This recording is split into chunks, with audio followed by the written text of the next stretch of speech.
Hi guys, How are we? welcome to another Live at 5. I'm back. You're back, yeah, you weren't here last week, were you? No, I missed out. I got stuck in traffic. It was a stressful, fun drive back into London on a Friday evening. That's always what you get, isn't it? Yeah, it's kind of just what you get, isn't it? We had quite a nice day, so, you know, it's nice to end it on a stressful finish. But Well, yeah, so I'm glad you're here, Will. Yeah. It was a lot doing it on my own last week, a lot of rambling, but hopefully you guys enjoyed it. I did have a good listen. I do like your stories, Tom. It's what keeps me smiling all week. That's good. So you brought back a beer from the shop. You're out in the West Country, right? I dropped into Y Brewery in just outside of Herefordshire. Yeah. Yeah, in Herefordshire, in the Wye Valley, I assume. Yeah. It's a beautiful part of the world. It is gorgeous. I went canoeing down the Wye River. Oh, no way. It was lovely.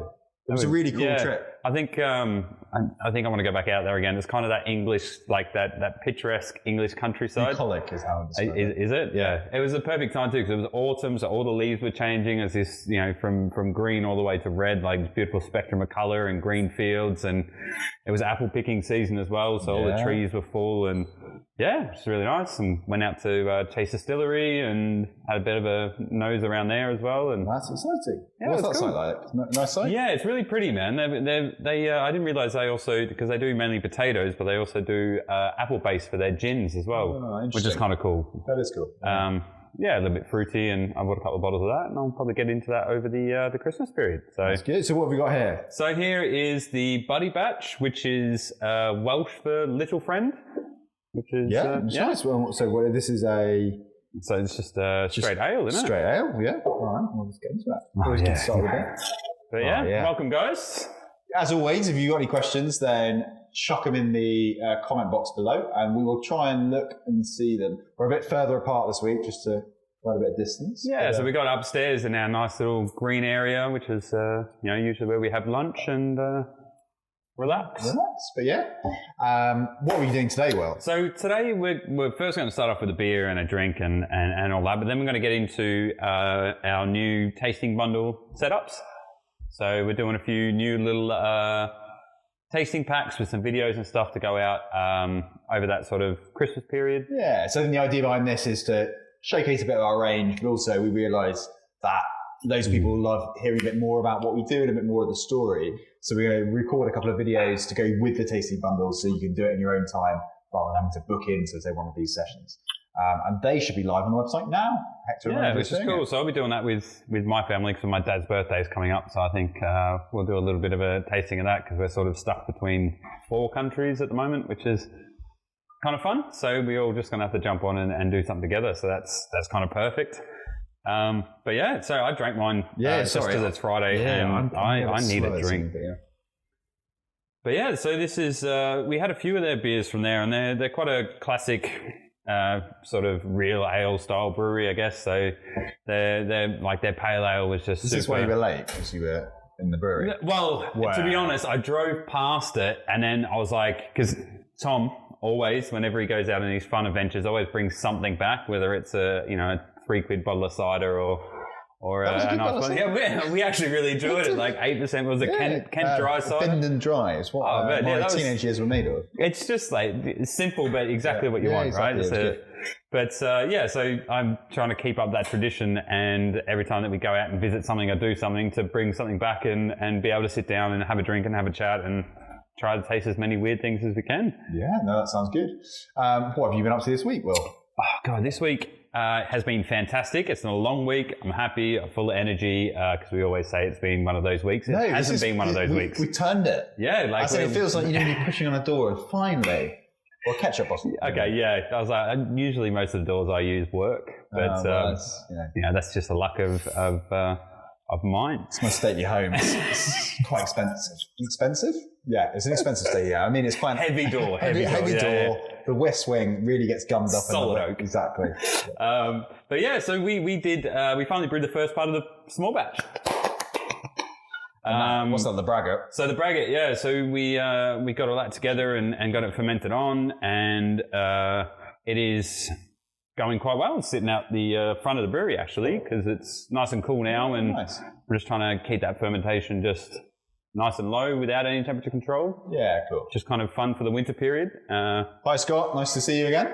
Let us know if you've got any questions. Yeah. Anyone, get involved. What else have you been doing this week? What have you cooked, Will?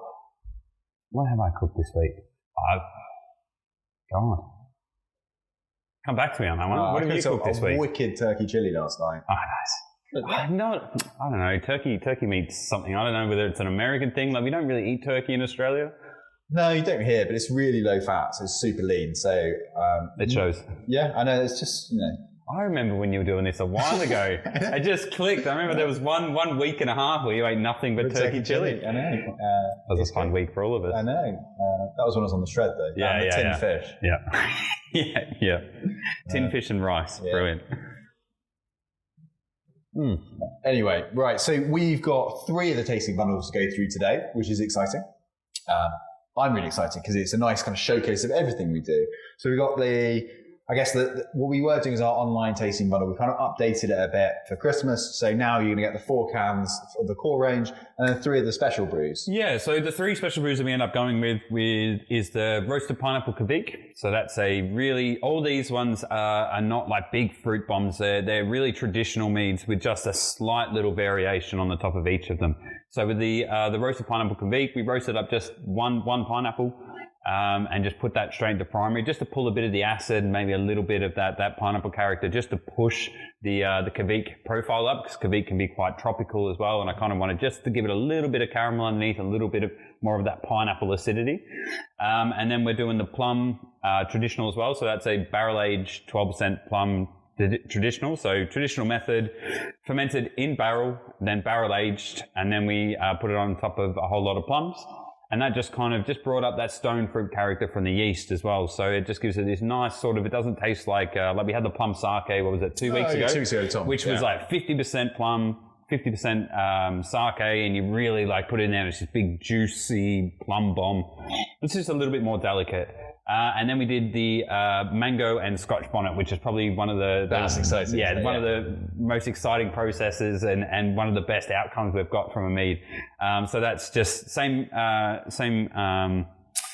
fermentation as the plum, but actually we sped the fermentation up on the plum and then we slowed and underpitched on the mango. So a little bit different, same yeast, but just a little bit different fermentation styles. And then we put in 6 or 7 Scotch bonnets, 3 or 4 with seeds, and then just a ton of mango over the top, and it just came through perfectly. The right amount of heat, which is always, if you ever made a capsamel, it's really, really hard to get that heat and flavor of the pepper balanced together. Yeah. Otherwise, either the heat's too much, or you get this weird sort of bitterness from the seeds or from the skins of the peppers that you're using. But this one just turned out just perfect. Scared to try to recreate it. But yeah, then we're gonna. What's the other bundles we're doing now? The other bundles we've got split the mead of the month range into 2. So the idea behind that is the mead of the month range. If you haven't come across it, was something we started in 2019. Yeah, we started it, and the idea is we took a special honey each month and we made it into a very special mead. And generally they fell into 2 camps, right? They were either single origin, so from a specific set of hives in a location, or monofloral, so it's from a single plant or flower. Yeah, I think we did 2 as well that were from single beekeepers. Okay, yeah. So yeah, we did one. So one from Biggin Hill, but it was kind of spread out around that area, and the other one, I can't remember exactly which one. There was another. Yeah, there was another one. But anyway, so we split that range into 2 to kind of try and showcase the range of flavors you can get out of the honeys and then the range of flavors you get out of the mead. So we've got 2 different bundles, one of which is all the location type meads. So you've got all these single origin. Single origin. So that's the Leabridge Road, the Hackney, and then the English Heather in one. Yeah. Yeah. And then the other one is the Acacia, the Borage, and the Eucalyptus. So they're kind of the single flowers. I mean, obviously the bees eat other things as well, but the predominant flavor comes from that single flower. And that's when we put them into those 2 bundles as well. Is the reason we went with the single origin versus the monofloras is that just to sort of see, the monofloras you can kind of tell. You're looking at it and you're going, okay, I can understand why it's so diverse because you're getting it from one sort of pollen source, and that gives quite a big character to it, and that'll quite easily change over the different flora that they're feeding on. But it's the single origins that are really cool as well, because it's not just one flower source, it's one area. Yeah. And that just sort of gives you a different version of diversity. Yeah, and I guess that leads nicely into the vintage collection, which is the third bundle. So what we've got is our third year of our vintage mead. Each year we've been using the same hives up in Woodbury Wetlands and Lee Bridge Road, so a combo of the two, and blending those honeys together. But what's really cool is we've used the same hives now for the 3 years. And so we can see what the bees have been up to that year, basically. Yeah, and we also keep the fermentation style the same, just to sort of make sure that it's the honey that's showcased and not techniques that will change the flavor profile. So they're fermented in the same way, with the same yeast, at the same temperature, at the same time of the year. So it just really is zoning in on just the difference of the honey altogether. So like when we do the mead of the months, we vary the ABV a little bit. Sometimes we'll slow down the fermentation. Sometimes we'll speed it up to create a bit more of that sort of yeast ester profile, even though we use the same yeast and we round about the same sort of ABV between sort of 3.5 and 9. But yeah, just sort of a little bit different to the vintage range. Oh, and the other cool thing about the tasting bundles, for the mead of the month, we're putting in the honey that they're made from as well. Yeah. So you can actually sort of taste from bee to bottle. So exactly which honey we've used to make that specific mead, which is really it's a fun experience. I really like because we do it all the time. We taste it before we make stuff, and I can see how this one's going to be different. And once it's fermented out, I know what sort of flavor profiles are going to come through. But with the when you're doing it at home, you can sort of start to see the similarities between it, and also how it changes during fermentation as well. And you'll see some of those more delicate flavors get pushed forward, and some of those bigger, bolder flavors seem to just sit back a little bit, which is kind of cool. Especially with something like the Lee Bridge Road, where the honey is, nice and sweet, a little bit floral, and then when you're finished with the fermentation, it is just like bang with the floral flavors. The sweetness is subdued, the acid profile is nice and high, and it's just it's really, really cool. That's cool. So should we do some tasting? Yeah, let's get into it. I'm gonna finish up a beer. Guys, if you have any questions as we go through, then do let us know. James and Hector, if you're at home, you just want to send us any... Just tell us you're okay. Tell us you're okay. Let us know.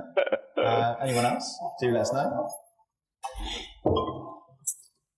So what are we starting with? I spoke about the Lee Bridge Road just being incredible. Let's I'll give you that if you want to...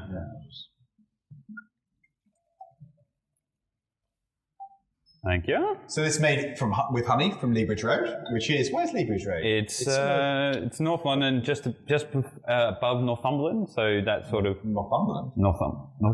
That's the name of the station. Clapton? No, Clapton's northeast. This is more Walthamstow, sort of as you go towards past Stratford and up. So if you come up the Clapton High Road, turn right.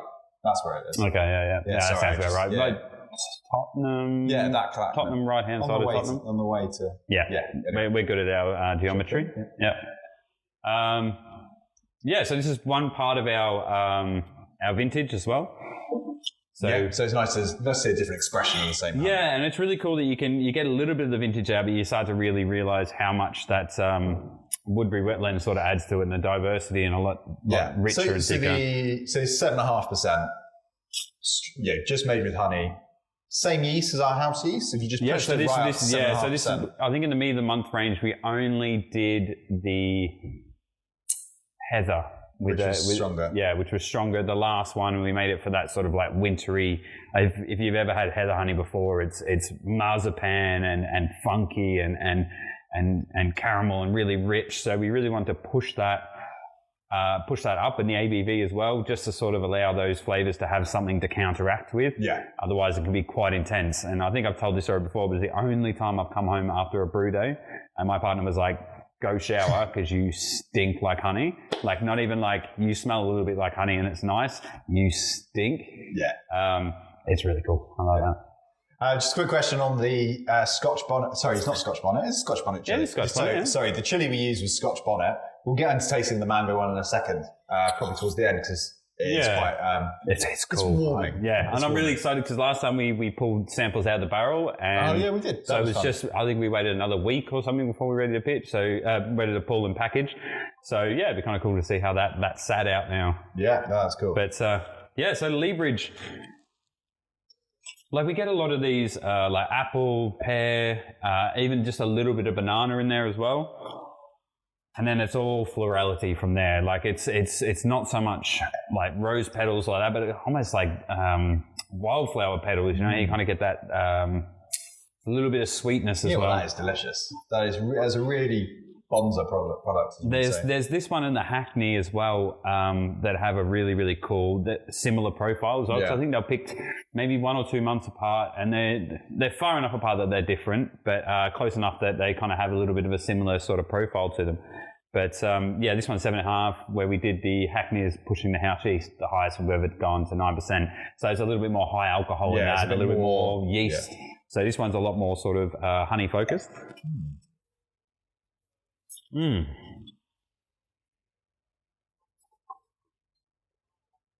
Yeah, it's just really easy. I'm glad we started with that one. Actually, it's quite a. It's lightened up over time too. Yeah, which is kind of nice. It's just got this like acid profile that kind of cleans up the sweetness. So as you sort of get that first mouthful, the sweetness hits you, and you get a little bit of these sort of like astringent sort of flavors, and then a little bit of fruit, and then it just cleans up nicely the acid and just makes it a nice short drink. Yeah. Which is why we push the Hackney up as well, just give it a little bit more character, a little bit more length. Yeah, this is really nice. And obviously, if you're looking for something to do during the lockdown, this is the perfect activity, because it's a nice. I know it's a nice, interesting thing to do. You know, you taste through a couple of bottles with whoever's in your social bubble, whatever we're calling it nowadays. Yep. But also, like, if you want to, I guess, just order 2 kits and do it together. Yeah, well, I think that's what we're going to do. We're going to sort of send out kits to each other, and we're all just going to have one each anyway. Yeah, exactly. Which I don't know, it's probably three bottles of mead is quite lovely. You don't need to drink it all at once. Like we do say over a couple of days, just because they're carbonated and they lose that carb, but I quite like them still. Yeah, so I get that with a lot of our products as well, is that they don't taste bad when they're a lot better when they're carbonated. They're lighter, they've got a nice acid profile, and that carbonic acid sort of helps with that. Yeah. But when it gets a little bit sweeter, a little rounder as well, and I quite like that. Yeah. But yeah. I really want to get back into that, but we've got a lot. Yeah, where are we going next? So next we'll probably stick with the Mead the Month range, and we'll go for the Eucalyptus. So I don't know if you've, I grew up with eucalyptus honey in Australia, so that's why I really wanted to. It's full of eucalyptus. Is it? Yeah, you just can't move it. As soon as I smell eucalyptus honey, it reminds me of my dad making breakfast. So it was always porridge, honey over the top with milk. There we go. Yeah. Yeah, just honey for breakfast, yeah. No, get the kids going. Or just eucalyptus. Maybe dad was some kind of koala thing going on there. Cool, yeah. That's all right. All right, Skip. Let's move on. So this one got the honey in from Australia. So this is a poly eucalyptus. So there's a certain time of the year in Australia that all the eucalyptus flower at the same time. If you're lucky enough, like I used to, where I was, there was a guy who had bees in a red gum forest. So we used to just get red gum honey. Yeah. And each sort of eucalyptus has its own sort of flavor profile, and this is a kind of blend of all of those together. So we fermented this one up to 7%, I think? 7.5. That's 12. 7%. Yeah. 7%. So we fermented this nice and light as well, really trying to capture that sort of honey character in there as well, and really try and balance out that it's not medicinal, but like menthol sort of character you get from it. Because in Australia we make sweets out of it. So you have eucalyptus lollies that are like hardboard lollies with eucalyptus oil in them. Sure. And they're one of my favorite things. They're the right balance of sweet and medicinal. You ever had Army and Navy sweets? No, they're like licoricey, mentholy. Yeah, I can't do anything anise. Makes me feel sick. Yeah, no, I love it. I love a bit of licorice. Can't do it, but as I've gotten older, I've sort of started playing around with like fennel seeds and things like that, and started introducing and star anise in some of my Asian dishes and stuff. And I don't mind it if it's in the background and it adds a little bit of complexity. It's a bit depth. But if it's pushed forward, it almost makes me dry reach. Brilliant. Well, which is what you want, But so for this, as soon as I put my nose in there, I'm just getting like that porridge-esque as well. So it's a little bit like yogurt and cereal and there's a richness. There's a malty depth to it, which we don't get in a lot of our Mead the Month range. They're always usually quite light and floral and sweet. It's almost caramelly on the palate. That's not quite the right word. There's a sweetness there. It's complex. That is good. Yeah, it's cool. And there's just a little hint at the end that reminds me of those boiled eucalyptus lollies. Yeah, that's cool. But yeah, it's just, and it's really cool with the eucalyptus compared to the rest of them because it is so different. It really has such a unique flavor profile to it, which is kind of why I always wanted to use this honey. Like, it's one of those things when I started working in Mead, I was like, I really want to get the honeys that I grew up with and then turn them into Mead and see what they're like. Oh, it's lovely. I don't know, it reminds me of cartoons as well. It reminds you of cartoons. I think it's just like associating all my childhood sort of memories together and breakfast and cartoons, which is weird. We didn't have a TV, so. Well, you grew up okay, so that's fine.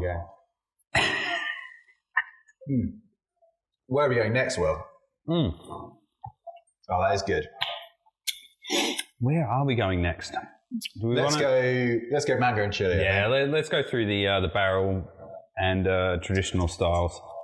A little bit drier. How strong is this? Cool. I can smell the fruitiness of that Scotch Bonnet. So 12.5 to 13.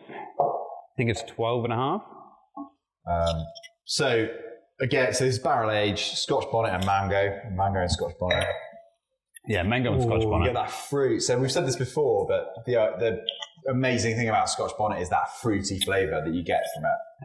And that's why I really like using it in like barbecue as the chili instead of like bird's eye, something like that, where I find it's a little, you need acid to sort of balance that out in food, where Scotch Bonnet, you can really just allow that to be the sweet and hot part of your meal. Yeah. And that's kind of why we chose it. Also, I think we spoke about it last time we tasted this, that there's such a West African culture here. Yeah, in Peckham, where we are. Yeah. And they're just everywhere. Yeah, you can't leave for Scotch Bonnet. And during the mango season as well, they are everywhere as well. So it's kind of just, kind of goes hand in hand. I found a tinned Alfonso mango in Carnes the other day. Made an amazing granita out of it. Cool. Thanks to Helen Graves. If you're ever on Rye Lane, go to Carnes. Go to Carnes. You will find everything you've never wanted there. Yeah. Oh, it's great. It's so cool. So cool. I remember reading an article of them setting that up, and then it was this old rundown warehouse, and then so it's the old Holdren's department store. Okay, that's why if you look at, so they're redoing it actually. Are they doing it again? Yeah. No, as in they're updating the Art Deco building. So if you actually step back from Carnes, it's a beautiful Art Deco front, which they're restoring as part of the Peckham vision or whatever. Yeah, because they're doing quite a lot in that little high street there. Doing a lot. Yeah, going to change anyway. See, that's the other thing. It's this earthiness that's in this, and that was one of the things when we tasted the barrel and we were deciding on how to fruit it. The earthiness was something that just drove me to chili. I don't know what it is about that sort of earthy quality. I'm like, I really want that to have chili in the background, but it's almost got this kind of tropical sweet type flavour. I mean, if it wasn't spicy, I can't remember. Yeah, it's amazing. This is really cool. Yeah, and the earthiness has gone down a little bit. So last time the earthiness was very forward and almost had this sort of mushroom-esque character to it. But now that's kind of dropped off a little bit, and you're right, the alcohol's come forward a bit as well, which is nice. And then, it's this sweet, rounded. The tropical notes are a little bit more subdued. Yeah. I think the Scotch Bonnet fruitiness has sort of taken over the tropical, which is really nice. Oh, that's lovely. That's really cool. It's not too sweet, right? So it's quite dry, but actually the fruitiness lends it this kind of sweetness.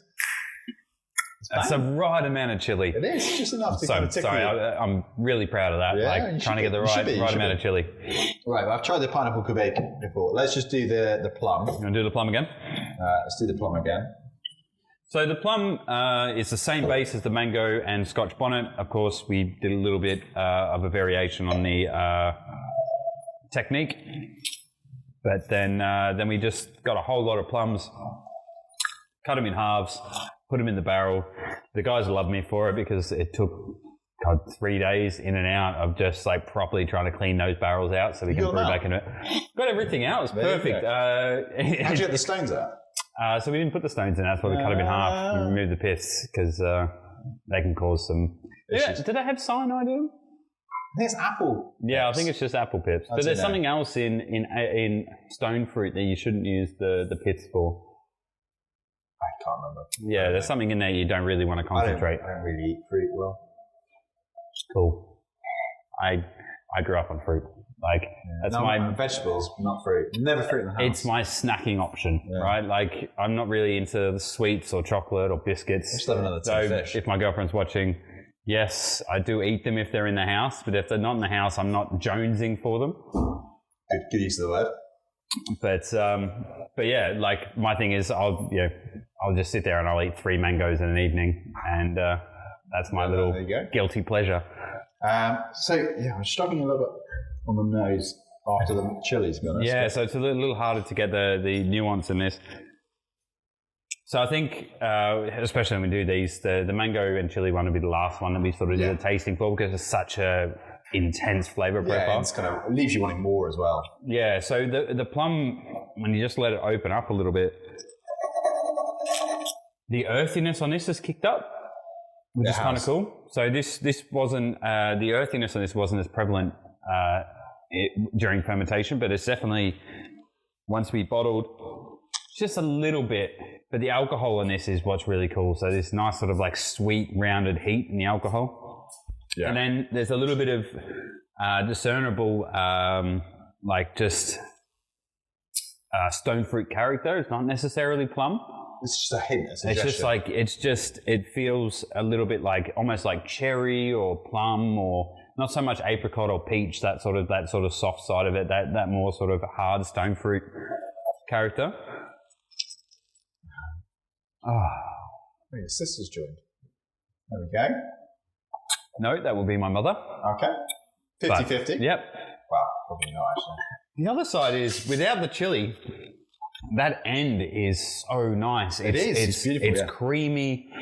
It's the alcohol isn't too far forward, and it almost has like this it's a tannin extraction from the barrel, so it's got this nice sort of like tanniny finish. Yeah, I can feel it drying out your mouth a little bit. And it's the acid profile is a lot lower in this. So compared to the mango, where we sort of sped up that fermentation, produced a lot more acid and run that down, this one's just a lot more rounder and a lot more balanced in the acid profile. Yeah, no, I agree. And the mouthfeel on this is a little bit more round than the mango as well. So that sort of addition of real fruits and skin just allows that to fill out, which is just fun. All right, where are we going to go for the last one? For the last one. Which vintage? Well, it's going to have to be. It's going to have to be the 19. Yeah. Just because if I open up the 18, we'll finish it. We have to finish it. With the 19, as long as we drink half of it, I'm going to be okay. Yeah, I'm going to struggle with this. Do you want to? Yeah. So Will is the expert. I've done this a few times, hang around the brewery sometimes. But yes, this is the fun about waxing too, is that you get to get this experience of awkwardly trying to open up in front of everybody. So it's a lot easier with a proper waiter's friend. Yeah. So you just run even just something that's sharper than my freshly cut fingernails. Yeah. That always helps. But what else have we got going up on the website, Tom? What else are we going to do? I'm excited for your idea for a vermouth kit. Oh yeah, using our high grab. Yeah, so we've made this high grab, which is like 20% come out at? Yeah, I think it come out just over 20%. Just over 20%. We're aiming for about 22, and then we end up getting it conking out at about 20.5. I think I got it up to. Yeah, so the idea is we've got this high grab mead that we're then going to send out as a kit. So you get 350 ml of that, and then a load of spices to be able to make your own vermouth. So I'm a massive fan of vermouths, just in general. Good to sip, good to drink, good in cocktails. Right? Yeah, and I think that's kind of one of those ideas that we had a little while ago, and just going like, how can we make a mead version of Aperol and exactly. I kind of always wanted to make a cocktail with our original, our 5.5, the Gosnells of London, just with another mead, and just have like some really juxtaposed mead and mead on mead cocktail. Yeah. Because I don't think there's too many cocktails out there that are just 100% mead based. Guys, if you've got any more questions, I think Anna's joined. If you're still here, ask us a question, let us know. What are you thinking? So yeah, what are we on? Oh, sorry, you need to finish yours. Yeah. 2019 vintage. 2019 vintage. So it's a fun little Friday drink. Fun little Friday session, isn't it? I'm driving, so that's why I've just been pouring mine in the tasting. I'm definitely walking. I don't even think after this I'll sit in the office and drink the rest of this 19 and then trundle on home. Yeah, so talk us through this. 2019. So this is 2019. We talked about the vintage and how we make it before. It's the same hives as the 18 and the 2020 as well. This one, the honey was just a little bit lighter in colour. And you're starting to notice that now as the 18 is starting to age. Yeah, you can see you can really see that orangey sort of colour come out, and a little bit of a usually you'd see it in a later pick of the honey, but it's just a little bit darker, and it's got a little bit more of that bitterness that goes to it as well. This is a lot lighter in the honey. It's a lot more floral. It's a little bit more complex than the 18. You wouldn't notice it was as strong as it was, to be honest. The sweetness maybe covers some of the alcohol. And this is one of those ones where the vintage range is kind of made for aging. Yeah. It's bottle conditioned, it's then pasteurized and then sat on the lees. And with the yeast that we use, it 100% gets better with age. Yeah. It's one of those ones that, like, the yeast character is really... That autolysis, that breaking down of the yeast makes it a lot richer. That's why we chose that second yeast as well, is to be able to just sit on those lees and just get better and better with age. You know, some of the yeast that we do, we don't really like leaving it sit on the lees like we have done with these traditionals, where we kind of want to, you know, sit on there for 1 or 2 months, and that's about as much of that yeast character that we want to pull out. With these ones, I would say they're going to be the best in about 5 years. Yeah. And that's kind of... And also what's cool is the waxing is also a practical point, because it reduces the oxygen through the cap, right? So it's not just for gifting. It's not just for show. But yeah, it just gives it a little bit more time, a little less oxygen, and just allows you to, sit there and sit on it and pull it out for a special occasion. Mm-hmm. I think I took the 2019 to my family in Australia last year. Oh. Which was scary because I had it in there with all my stuff that I had to take over. Yeah. And I've had 3 fails with my bag of stuff bursting in my bag this week. So, and the beauty of having a waterproof bag is it's waterproof both sides. So you just end up with a sloshing bag of Mead. There's worse things. Fine. At least the laptop was all right. But... Yeah, so that you can really get that yeast character. Yeah. This is the only thing that we use this yeast for. It's got such a unique flavour. It's got a nice little bit of funk and musk to it as well. Mm. Oh, that is good. And the other thing is, like, this honey is as raw as we really want to go with honey as well. Like, I remember doing the barrel age of the 2018. I did just a small, I think I did about 50 litres barrel aged for 12 months. So lots and lots of contact to oak, really speed up that aging process with the oak in a really small barrel. And then when I opened up the barrel after 12 months, there was about 1.5 inches on the top of just solid wax. Wow. So it just completely sealed it. So it almost looked like a pellicle, but with wax. Oh, that's amazing. Just because I put it straight, instead of running it through the filter, I just pulled it straight from the FE and put it straight into the barrel and just let it keep fermenting, And it went bone dry.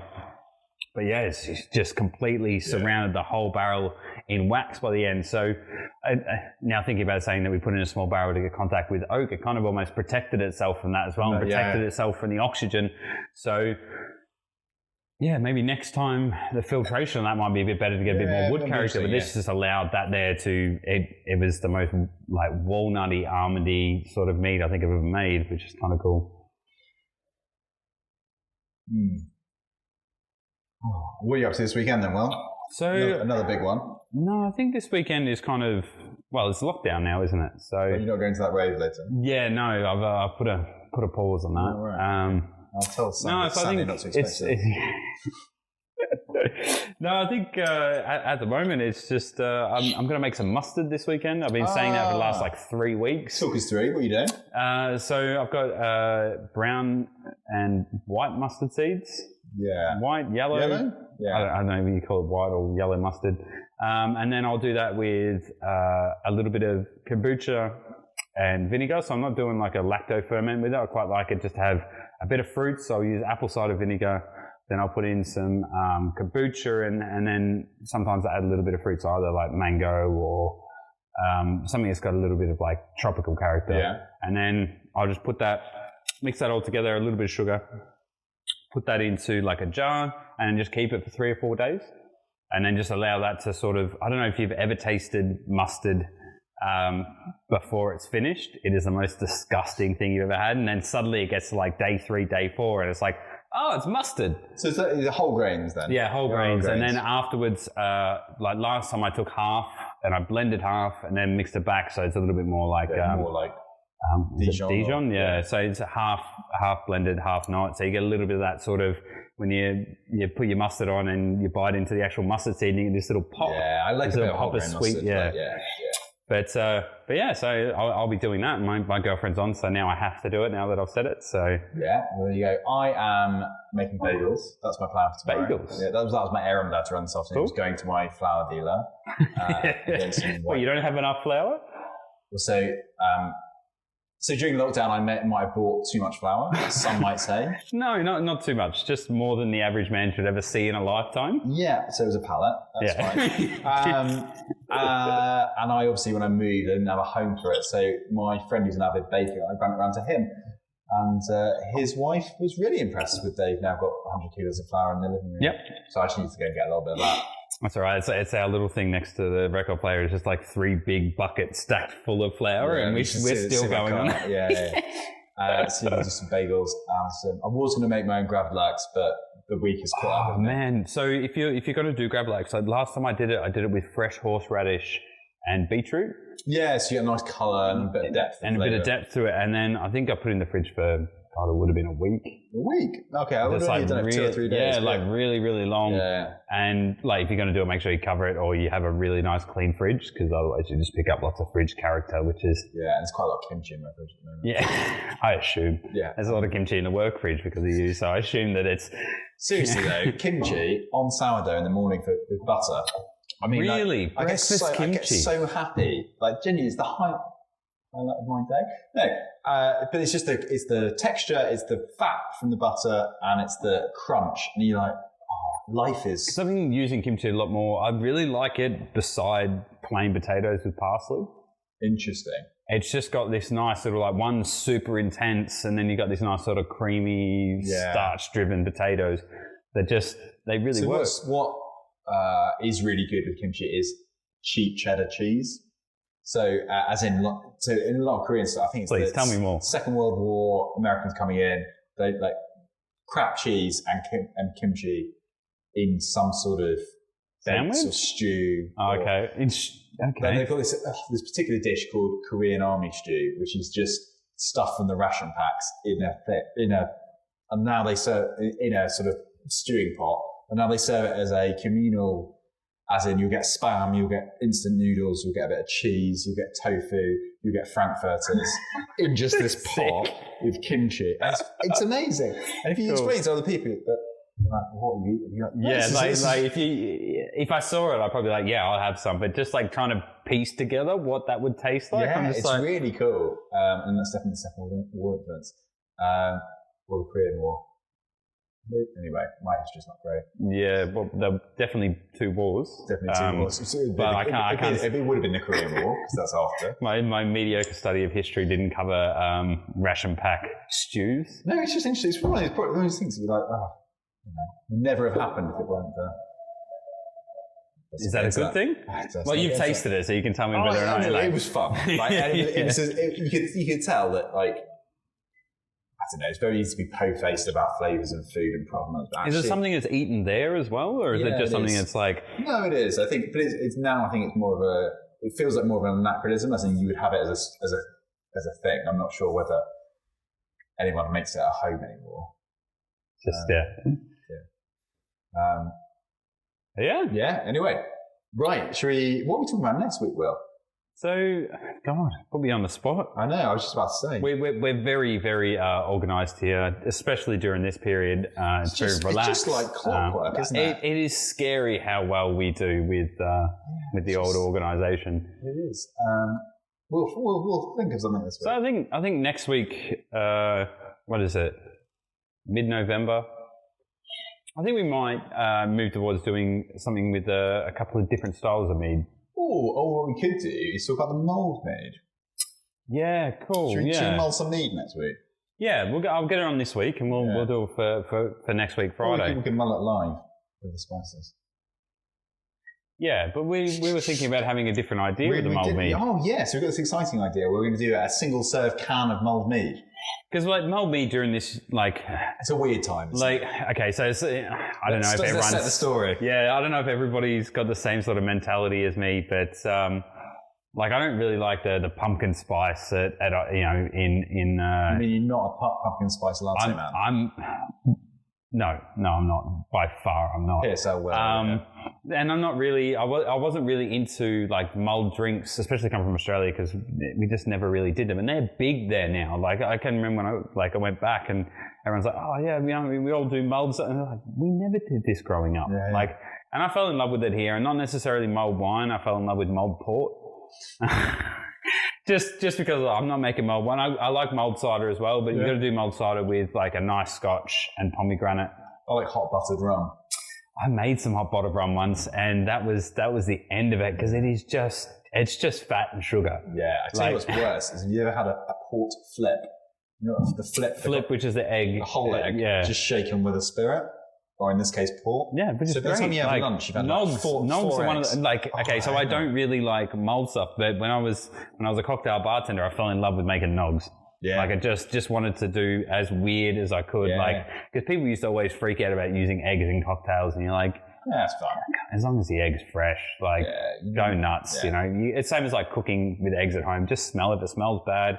Same as home brewing. If it smells bad and your body goes, don't drink that or don't eat that, don't do it. So we are going to put mulled mead in a can. So we're going to, for me, whinging about me not liking mulled, we're going to put a flat mulled mead into a can so there can be a single serve. Pop it.